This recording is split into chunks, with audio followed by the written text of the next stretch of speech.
Uma boa noite a todos. Que nosso Mestre Jesus possa nos envolver, nos abençoar com o seu amor. Quando eu estava vindo para cá, alguém me perguntou: está indo para Arco Verde? Eu disse: não, eu estou indo para outra minha casa. Eu estou indo ao Gé. Como é bom estar aqui, reencontrá-los, poder abraçá-los, é muito bom, alegra muito o meu coração. O nosso tema de hoje: quando chegar o Natal. Parece que está bem pertinho, né? Hoje é dia 17, mais uma semana, véspera de Natal. E como seria bom se só faltasse realmente uma semana para que fosse verdadeiramente Natal. Esse tema de quando chegar o Natal, seria impossível não começar lá pelo relato inicial, de quando uma jovem de Nazaré recebe a visita de um anjo. Recebe a visita do Espírito Gabriel, com certeza um espírito de luz, um espírito evoluído. E esse Espírito Gabriel, conhecido por todos nós como Anjo Gabriel, se apresenta a Maria em seu quarto, quando gozava de solitude, e diz com muita propriedade, trazendo uma mensagem das altas esferas espirituais: Ave Maria, salve Maria, cheia de graça, o Senhor é convosco, bendita sois vós entre as mulheres, porque bendito é o fruto do vosso ventre. Foi essa a mensagem trazida por Gabriel a Maria. E vocês sabem que faz parte de uma oração, que é a Ave Maria. O resto nós acrescentamos, mas esse primeiro trecho é o anjo, o Espírito Gabriel, anunciando que Maria já estava, o Filho de Deus, o Messias prometido, o divisor de águas da nossa história, o divisor de águas da humanidade. Dividia o tempo em antes e depois dele. Dividia as nossas vidas e as nossas virtudes, os nossos conceitos, a nossa moral em antes e depois dele. Esse Messias foi cantado, foi profetizado em salmos, em tantos profetas, em mais de 60 profetas enviados ao povo de Israel. Todos eles prenunciavam a vinda do Messias, sendo que o último dos profetas aconteceu lá na Palestina 400 anos antes de Jesus. E o povo de Israel, a nação monoteísta da época, a única nação monoteísta da época, sentiu o silêncio de 400 anos sem profecias. Deus não havia enviado mais nenhum profeta. E aí, por aquela época do nascimento de Jesus, aparece um outro profeta, João o Batista, lido no Evangelho agora há pouco. E esse João o Batista, percorrendo as margens do Rio Jordão e batizando a todos em nome de Deus, conclamava a humanidade daquela época de agora, arrependei-vos. Arrependei-vos enquanto é tempo. E ainda seguia anunciando a vinda do Messias. Se faz necessário que eu me rebaixe para que ele se eleve. Porque aquele que vem após mim, aquele que vem depois de mim, eu sequer sou digno de desamarrar as suas sandálias.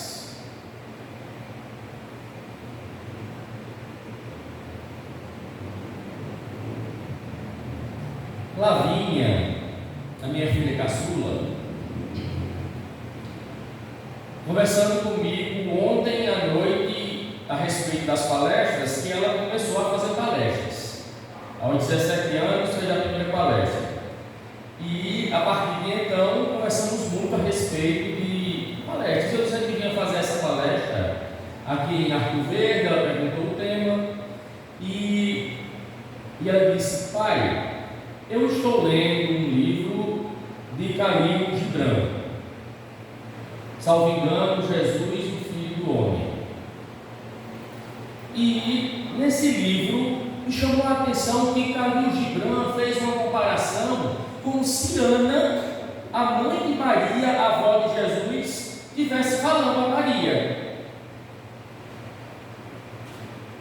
E ela disse assim: a história de Jesus, pai, a história de Jesus e ele mesmo é tão importante, é tão central, que a pessoa muitas vezes esquece todas as outras pessoas que passaram pela vida dele e que tiveram um papel importante nessa trajetória.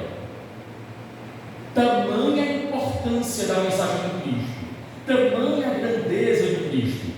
Nós vamos encontrar personagens extraordinários, como esse João Batista, que a gente fala tão pouco dele nas nossas palestras.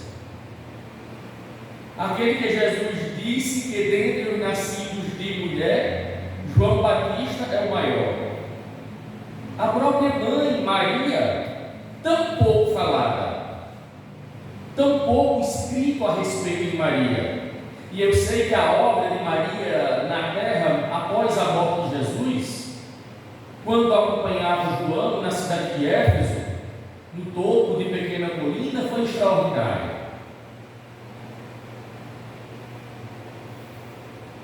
Ana, segundo Khalil Gibran, a avó de Jesus, dizia que olhava para a filha e que percebia que ela não estava tão feliz quanto admirada como filho, e que olhava por uma janela, um olhar distante, quase perdido, como se soubesse da responsabilidade de ter nos braços o Redentor da humanidade.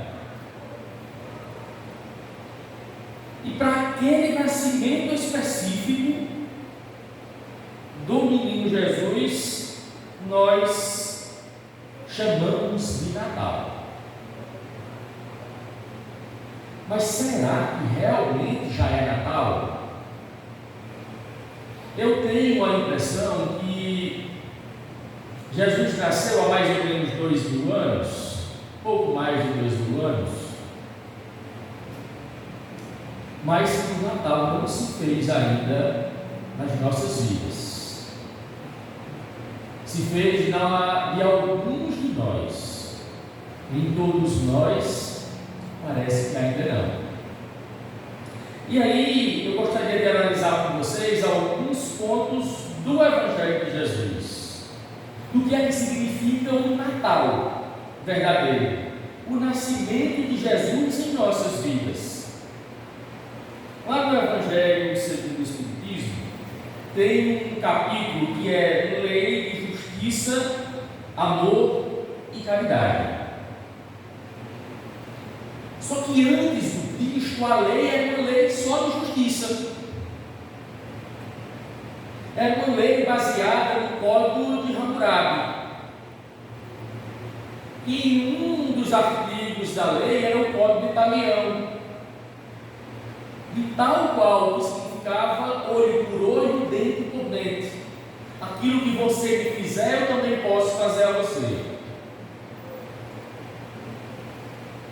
E aí, pensando nisso, mas como assim? Lei de amor, justiça e caridade. Justiça, amor e caridade. Depois de Jesus, uma moral nova.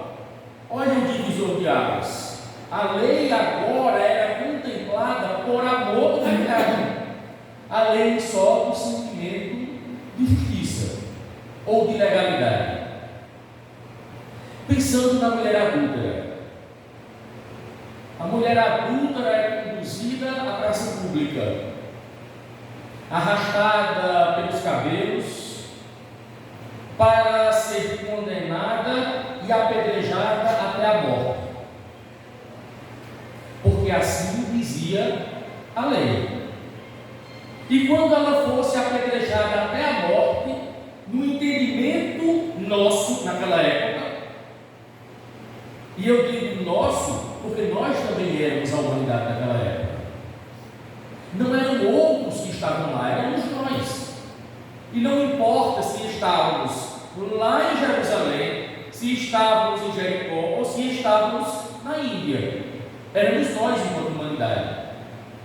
Se Jesus não tivesse em Jerusalém, teria sido crucificado da mesma forma se estivesse no Brasil, se estivesse na Índia, em qualquer outro ponto. É a nossa humanidade. Então, quando conduzida, o sentimento daquele povo é que quando ela fosse morta, justiça teria sido feita. E questionaram a Jesus em praça pública, com a mulher humilhada. Essa mulher foi pedra em adultério. O que devemos fazer? E Jesus diz: o que diz a lei? O que diz a lei diante de mim? O que diz a lei do velho código? A lei diz que a mulher pega em adultério deve ser apedrejada até a morte. Eu, no entanto, vos digo que aquele que estiver sem pecados, atire a primeira pedra.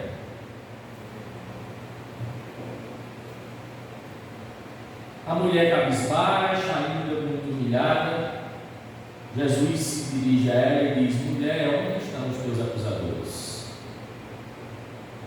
Aqueles que seriam teus algozes, aqueles teus irmãos que seriam como chacais, produzindo outros chacais.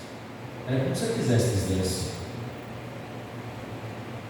Foram embora, não me condenaram. Eu também não me condeno.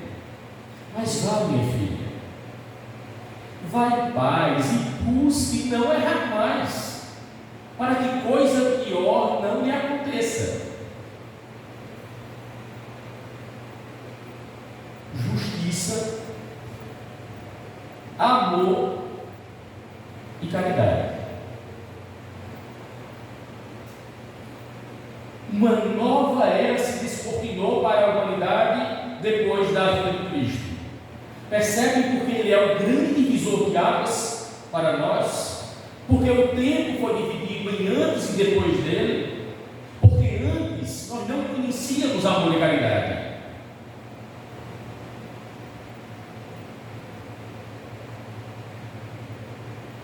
Depois de Cristo, a gente passa a conceber algo mais sublime, algo mais elevado, algo mais divino. Resta saber se já é Natal em nós. Quando encontramos uma mulher adúltera hoje, já é Natal em nós? Minha filha, eu não te condeno. Também não vá aplaudir o ato, dizer que é sério. Mas reavalie essa condição. Vá e não volte a pecar. Para o homem adúltero da mesma forma? Ou será que nós continuamos apedrejando? Será que nós não estamos ainda em antes do Cristo? Será que o Cristo já renasceu em nós? Porque se hoje a lei civil não nos permite apedrejar até a morte, o apedrejamento físico, mas não raro nós apedrejamos e matamos moralmente as pessoas que eram ao nosso redor. E enquanto estivermos fazendo isso, ainda não é Natal. Será? Será, mas ainda não é. Zaqueu, figura muito emblemática do Evangelho. Os evangelistas colocam que Jesus foi a Jericó. Passando por Jericó, cura um cego chamado de cego Bartimeu. Mas, um pouco mais à frente, Jesus vai encontrar um publicano. Uma multidão se acotovelava seguindo Jesus por Jericó. E aí havia um homem de baixa estatura física, que queria conhecer pessoalmente aquele Cristo, aquele Messias ou aquele profeta, aquele homem invulgar, aquele homem comum de que tanto se falava. Só que aquele homem era um publicano, um cobrador de impostos, portanto considerado um homem de má vida, porque ele explorava o povo judeu na cobrança de impostos e cobrava impostos de forma exorbitante. Para agravar ainda mais o quadro de Zaqueu, ele não era um publicano comum, ele não era um cobrador de imposto qualquer. Zaqueu era o chefe dos publicanos. Portanto, se os outros publicanos exploravam o povo, exploravam a mão de quem? De Zaqueu. E ele, para poder ver o Messias, sobe um sicômoro, uma espécie de salgueiro, porque ele é de baixa estatura e aí já podia conseguir ver, diante de uma multidão. Só que, de longe, Jesus já tinha percebido a presença de Zaqueu, e não tinha percebido a presença física, não. Já tinha percebido o magnetismo do pensamento de Zaqueu, o coração de Zaqueu pulsando, querendo, pensando em Jesus, em uma nova mudança, em uma nova moral, em uma nova era. É tanto que o diálogo não se faz prolongado. Jesus se aproxima de Zaqueu sobre o sicômoro, diz: Zaqueu, desce dessa árvore, que a mim me convém pousar em tua casa. Zaqueu desce apressado, vai para casa, na hora aprazada chega Jesus. Ao adentrar o pórtico da casa de Zaqueu, Jesus é recebido assim: Mestre,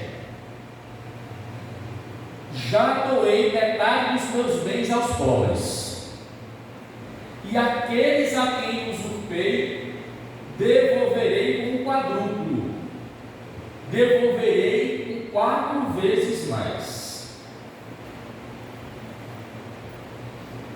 Olha o que Jesus diz a Zaqueu: Zaqueu, hoje a salvação adentrou em tua casa.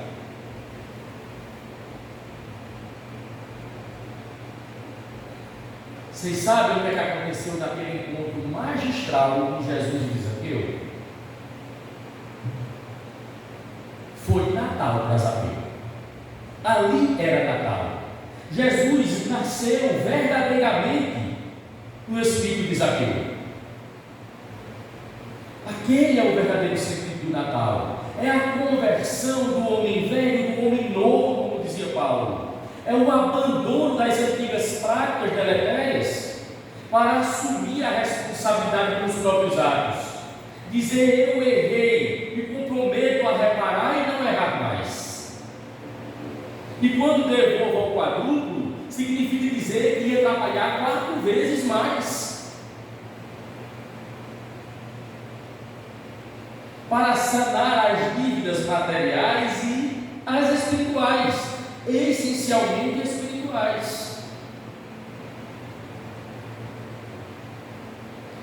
Zaqueu abandonava todo o mundo material, todo o materialismo, deixando que os mortos enterrassem seus mortos.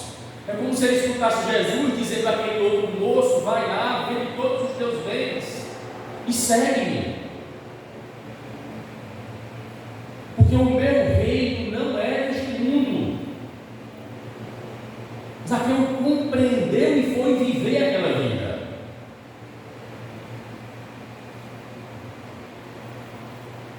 Nós outros que estamos aqui 2000 anos depois, já fizemos isso? A gente já tem essa coragem de Zaqueu, a coragem franciscana, seja de Chico de Assis ou de Chico Xavier.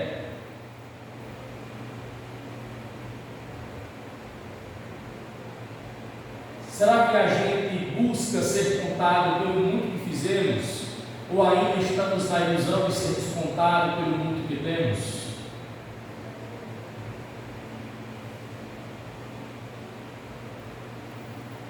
Joana de Cusa, esposa de um procurador da Judéia, procurador de Herodes, homem de alta patente, rico, influente.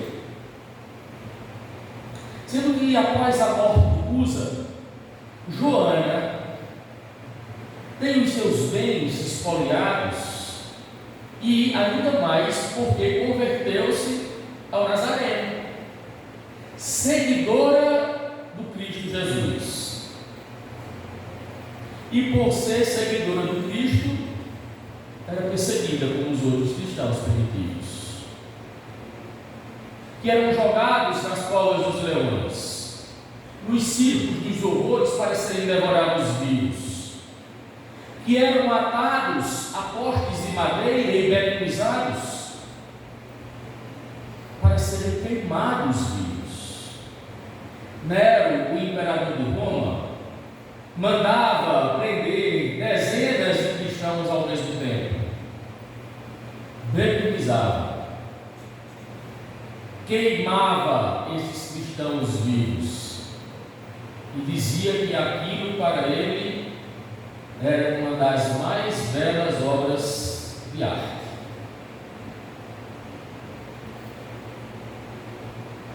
Joana de Cusa, presa juntamente com seu filho por serem seguidores do Cristo, atados a um madeiro, betonizados, e quando iam atear fogo, o filho de Joana, que segundo muitos relatos seria Divaldo Franco, não sei se é fato, e que a Joana de Cusa seria Joana de Ângeles. O filho de Joana diz: mamãe, abdica, abjura ao Cristo, nega ao Cristo e salva a tua vida e a minha, que sou teu filho.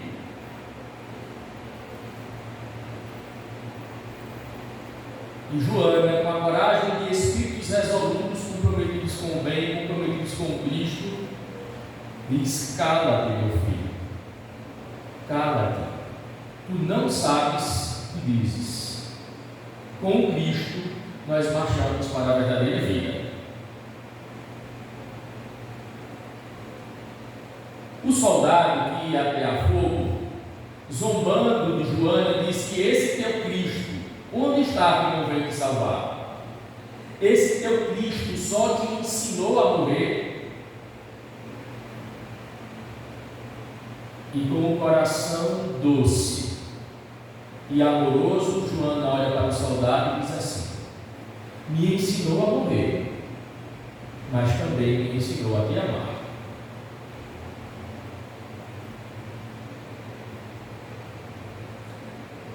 Quando Joana compreendeu o amor de Jesus, naquele instante era Natal para Joana.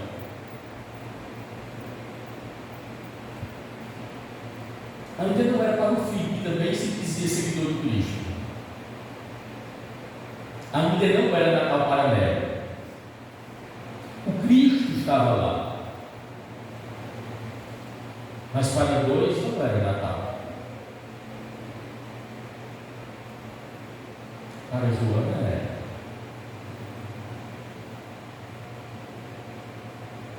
O Cristo veio há 2000 anos para nos ensinar a amar. Como Joana. Será que já é Natal para a gente? Ou ainda não é Natal?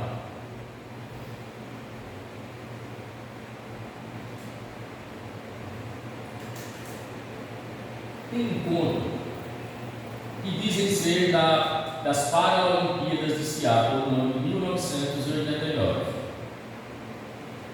Esse ponto ele foi modificado de outros Jogos Paralímpicos do ano de 1976. Mas esse ponto modificado, eu vou contar os dois para vocês: o modificado e o ponto verdadeiro. Mas a moral da história é sempre muito boa, tanto o modificado quanto o verdadeiro. Disse que nas Paralimpíadas de 1989, um grupo de jovens, de 8 jovens, portadores de deficiência física e mental, estavam apostos para uma corrida de 100 metros rasos. E ao ouvirem um disparo de que a corrida deveria começar, todos partiram. Partiram em disparada, menos um, que caiu e, ao cair, declinou em pranto compulsivo. Conta-se que os outros 7, ao ouvirem o choro do menino que caiu, retornaram para ver o que estava acontecendo. E que uma garotinha com síndrome de Down abaixou-se, beijou o menino e disse assim: pronto, isso vai lhe ajudar. Levantaram o garoto, deram-se as mãos e partiram os 8 para ali chegar. Teria sido Natal para os 8. Teria sido para os 8. Porque para que um ganhe, o outro não precisa perder. Só será Natal de verdade quando todos ganharem. Mas enquanto para que eu ganhe você precisa perder, não será Natal. Uma pena que o conto tem uma modificação. Não foi em 89, foi em 76, e que apenas 2 retornaram. Um caiu, 2 retornaram, os outros 5 partiram para a linha de chegada.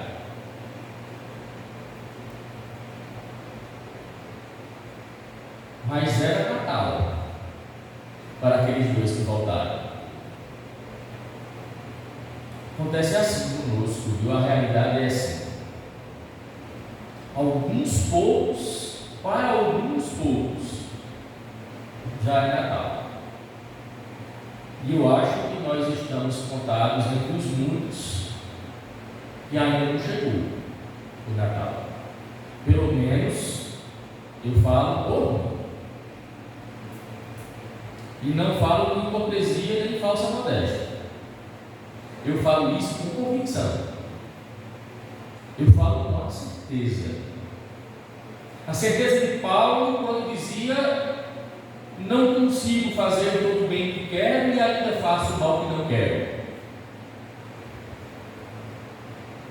E as pessoas pensam que foi Natal para Paulo na estrada de Damasco. De perseguidor a perseguido. Não. Só foi Natal para Paulo na última etapa da sua vida. Quando ele disse assim: já não sou eu quem vive, mas o Cristo é que vive em mim.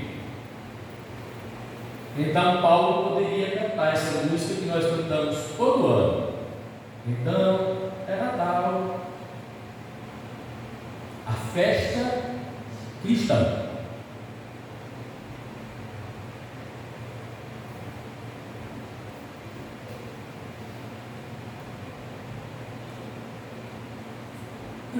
Leon Tolstói diz que há pessoas que passam por uma floresta inteira, mas só conseguem enxergar lenha para a própria fogueira. Lenha para a própria fogueira. E eu estava pensando aqui, o que significa isso? Tem pessoas que passam por uma floresta inteira e só conseguem enxergar lenha para a própria fogueira. Isso significa tanta coisa. E com isso eu gostaria de falar a respeito do aborto. Vocês sabem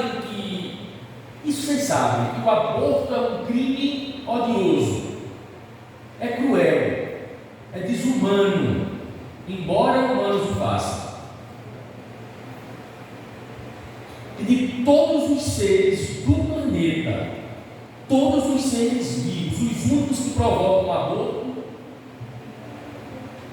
são os ditos seres humanos.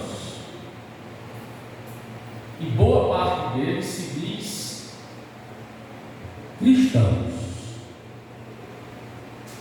Nos outros seres pode acontecer aborto, mas é aborto espontâneo e não provocado. No Reino Unido, essa semana ou semana passada, acreditem, foi aprovado o aborto. Mas foi aprovado o aborto com um requinte ainda maior de crueldade. Porque foi aprovado o aborto de crianças com síndrome de Down, inclusive até o dia do nascimento, pelo fato de terem síndrome de Down. Vocês sabem que muitos que têm síndrome de Down vieram com a síndrome de Down para Jesus nascer deles, para que fosse Natal para eles, e que eles vão entrar aqui de um jeito, mas vão sair de um outro muito melhor.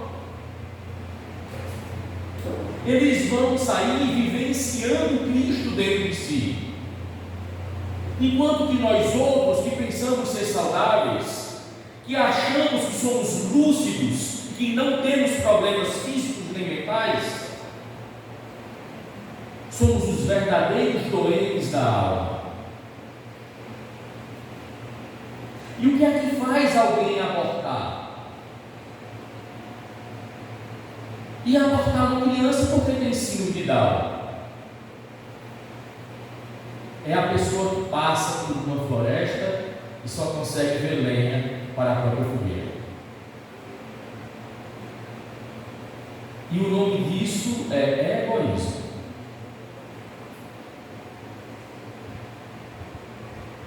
E essa prática definitivamente não é uma prática cristã, não é uma prática espírita.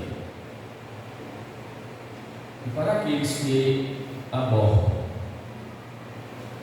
para os que apoiam, para os que não combatem, ainda não é.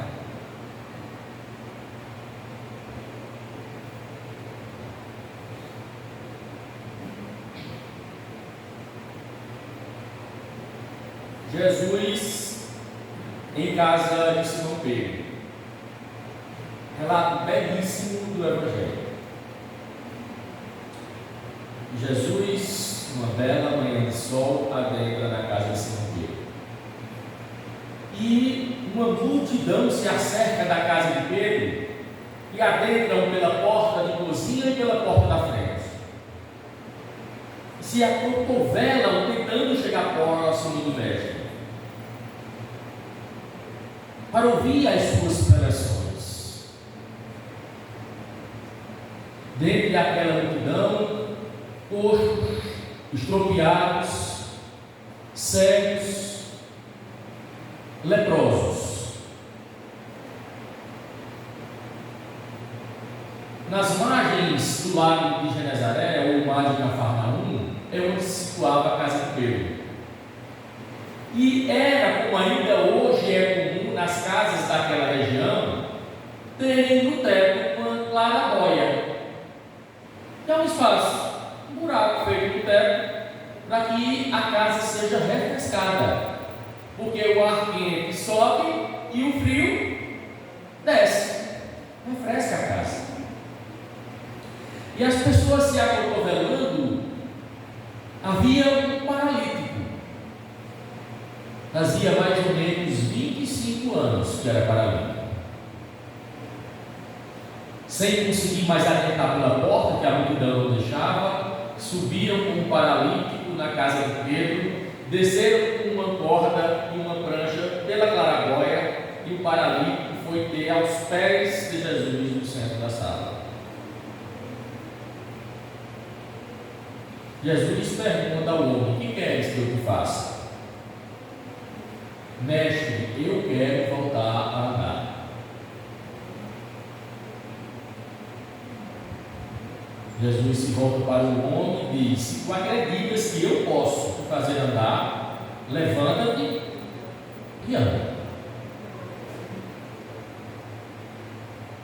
Não vou prolongar o resto desse relato, eu quero entrar em outro logo em seguida, para depois a gente fechar. E o homem conseguiu, levantou e andou. Conquistou a cura para o corpo físico.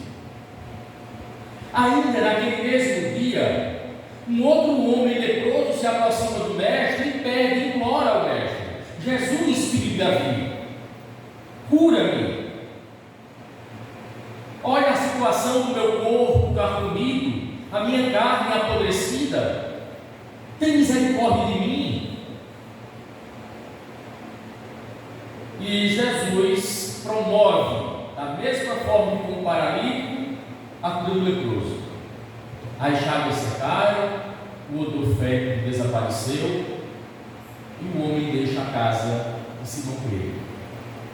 Ainda naquele mesmo dia, vocês podem imaginar.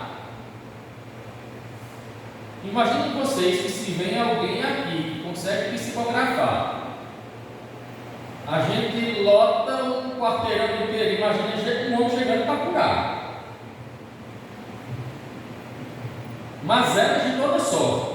Imagine a quantidade de pessoas que havia ali na casa de Pedro. Uma mulher cega consegue ver com Cristo.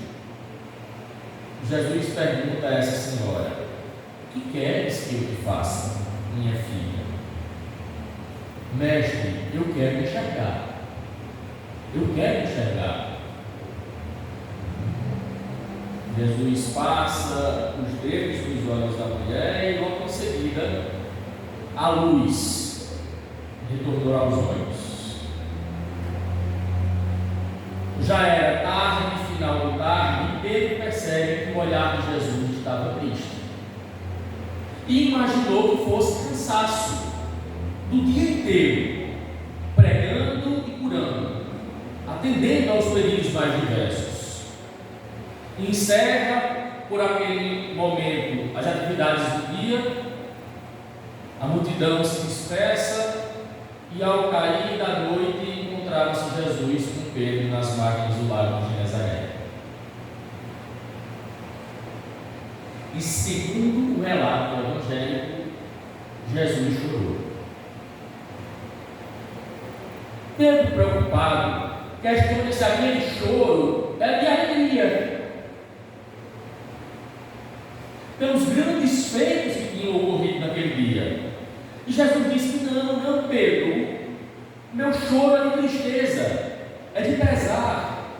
Mas mestre, como assim? Eu conheço aquele paralítico há 25 anos. Você realizou prodígio, aquele homem leproso, eu mesmo já o afastei de minha casa, para que não transmitisse a moléstia. E aquela mulher eu conheço desde sempre, mestre. Ela sempre foi cega. Então aconteceram verdadeiros milagres e foi o Senhor que promoveu. Como é que o Senhor está triste? Pedro, você acha que o Pai me mandou para colocar remendo novo em calça velha? Pedro, eu não vim para curar corpos, eu vim para redimir almas. Pedro, você acha que o Pai me mandou para colocar vinho novo em odre velho para que eles fiquem avinagrados? Pedro, o meu reino não é deste mundo. Mas, mestre, olha o que você fez. Pedro, sabe o paralítico? Nesse exato momento, ele está se embriagando.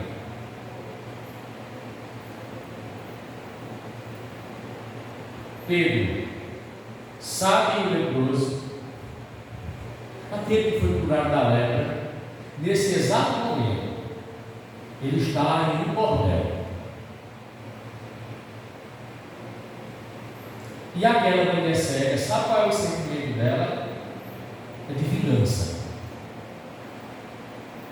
Nesse exato momento, ela pensa: todos vão me pagar, todos verão que eu sou capaz, todos aqueles que me negaram as bolas, todos aqueles que me negaram o auxílio. Eles estavam ali, viram Jesus, conversaram com Jesus, foram curados por Jesus, e ainda não era Natal.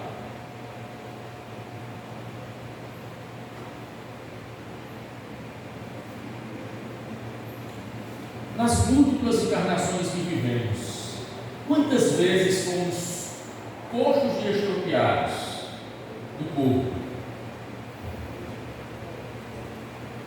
Quantas vezes, pela lei de justiça, amor e caridade, não fomos agraciados? Hoje estamos aqui, nos julgando sãos,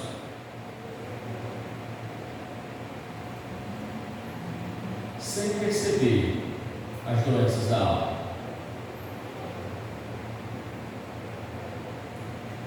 Para que ainda não seja Natal em nós. Quando a gente fala de amor, eu gosto muito de chamar Platão para a plateia, para que ele nos fale daquele amor conhecido como amor platônico, o amor de Platão. Platão, que Jesus situa tanto ele quanto Sócrates como precursores do Espiritismo. E a gente, quando fala de amor platônico, a gente traduz logo como amor impossível. Ah, fulana vive um amor platônico porque ama Brad Pitt. É aquele amor impossível, amor à distância. Aquele amor que não vai acontecer. Mas o amor platônico não era esse. É porque era um amor que era tão difícil de ser alcançado que as pessoas traduziram como sendo amor impossível. Porque Platão dizia assim: olhe para todos os seres e todas as coisas e pergunte a todos os seres e a todas as coisas como você pode ser útil para eles. Olhe para uma faca e diga: faca, como é que eu posso ser útil para você? Olhe para o diamante e diga: diamante, como é que eu posso ser útil a você? E qual é a melhor forma de ser útil ao diamante? É guardá-lo? É envolvê-lo numa caixa? Num cofre? Que se ele fosse enterrado ou o ladrão levasse, não faria diferença nenhuma? Uma vida inteira com o diamante no cofre. E ao redor tanta fome, tanta dor.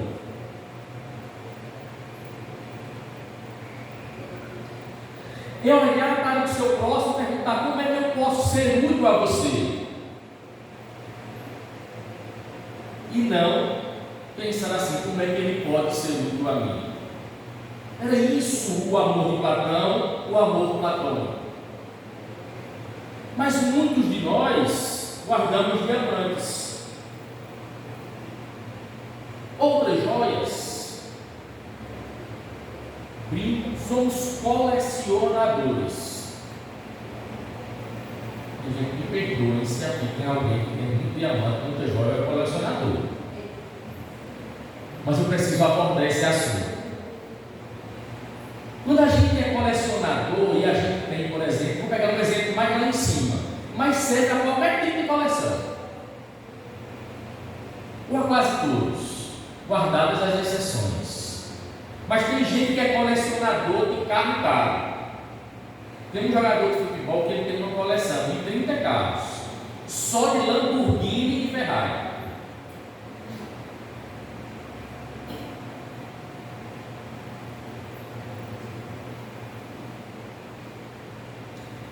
Aí Jesus dizia: meu reino não é deste mundo. Não construís, não amealheis tesouros na terra, onde a traça e a ferrugem podem corroer e o amigo alheio pode levar. Antes amealhai tesouro nos céus.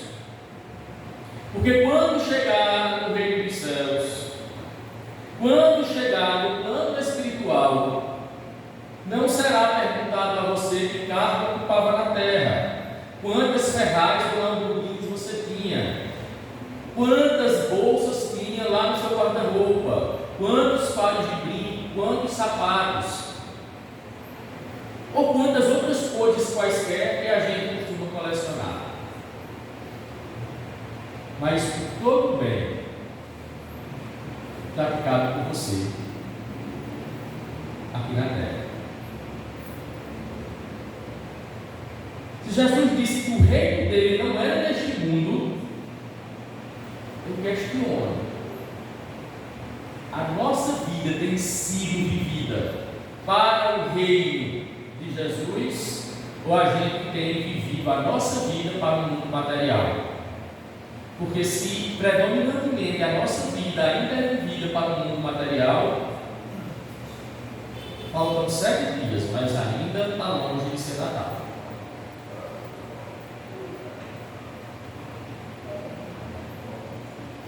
Mas quando é que o Natal vai chegar? O tema da palestra é para a gente concluir, faltam 5 minutos. Quando chegar o Natal? Quando é que o Natal vai chegar? Vamos a parábola samaritana. Um homem descia de Jerusalém para Jericó, e no meio do caminho foi tomado por malfeitores. O espancaram, tomaram seus pertences, levaram as suas roupas. E o homem ficou desfalecido no meio do caminho. Jesus começa a contar essa história porque um fariseu, depois de um publicano ter questionado, um saduceu ter questionado a Jesus, um fariseu se aproxima do mestre e diz assim: mestre, o que devo fazer para ganhar a vida eterna? Jesus diz ao mestre: o que diz ao fariseu? O que diz a lei? E o fariseu responde: a lei diz que para ganhar a vida eterna deve-se amar a Deus acima de todas as coisas. Deve-se amar a Deus de todo o teu coração, de todas as tuas forças e de todo o teu entendimento, e ao próximo como a ti mesmo. O fariseu não satisfeito, mas quem é meu próximo? Quem é o meu próximo? Jesus começa a contar essa história. O homem descia de Jerusalém para Jericó. Estava ali caído, e estando caído, passou um sacerdote. E o sacerdote olha para aquele homem caído, passa ao lado e vai embora. O sacerdote não atende, não ajuda aquele homem, porque estava indo ao templo.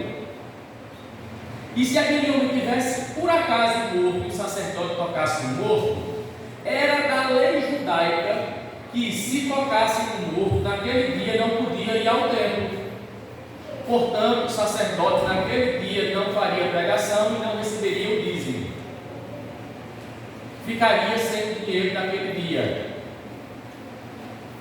Logo em seguida, após o sacerdote, passa o levita, também ao largo e não aquele homem. Sabe quem é o levita?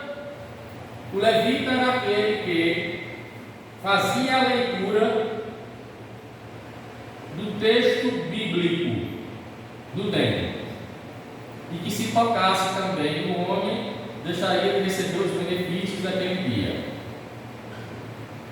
Por efeito de comparação, eu saí o sacerdote e Lídia o levita, que eu quem leu hoje aqui. E aí passa o terceiro. E o terceiro que passa é um samaritano, tido como gente de má vida, porque os judeus da Samaria se deixaram conquistar por bárbaros e as suas mulheres dormiram com esses bárbaros. Portanto, os judeus do sul não aceitavam os judeus da Samaria. E quando o judeu do sul passava por um judeu samaritano, utilizavam uma expressão que era raca, que equivalia a gente escarrar e cuspir. Aquele judeu samaritano, o samaritano, se aproxima do homem caído, passa o unguento em suas feridas, ata-lhe as feridas, o coloca em cima de sua montaria, conduz a uma estalagem. Chegando à estalagem, paga ao hospedeiro para que cuide daquele homem, que voltaria 2 dias depois, e quando voltasse, ressarciria pelas despesas que o dono da estalagem tivesse com aquele doente, com o enfermo. E aí Jesus pergunta ao fariseu: você acha que quem foi próximo do homem caído? E o fariseu respondeu: ora, o samaritano. Então, amarás ao Senhor teu Deus de todo o teu coração, de todas as tuas forças, de todo o teu entendimento, e ao próximo como a si mesmo. Disse Jesus: eis aí toda a lei e os profetas. Faz isso e viverás. Faz isso e terás vida eterna. Equivale a dizer: faz isso e será Natal.